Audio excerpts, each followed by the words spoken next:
Gadan ang sarong lineman makalihis na makuryente. Mantang nagpapatindog nin poste kan sarong telecommunication company sa Purok 5, Barangay Marifosque, Pilar, Sorsogon, Kasuudma. Sa investigasyon kan kapulisan, mantang pigpapatindog ang nasambitan ng poste sa lugar, aksidente ining nakadukot sa secondary line kan Sorsogon Electric Cooperative. Dumana na kuryente ang duwang persona na pinurbaran mo nang i-revive kan mga tao sa lugar antes idinalagan sa ospital kan nagrespondeng mga personahe kan Pilar MDRRMO.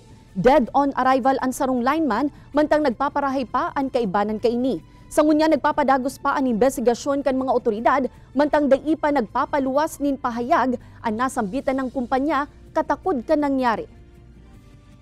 Nasabitan po yung secondary line ng Soreco.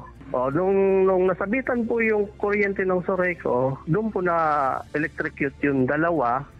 Yung isa, itong biktima na buhay, nakaglove siya. Yung isa, nakatulong niya nung tumulong sa kanya na pagtayo, yung lineman, wala siyang gloves.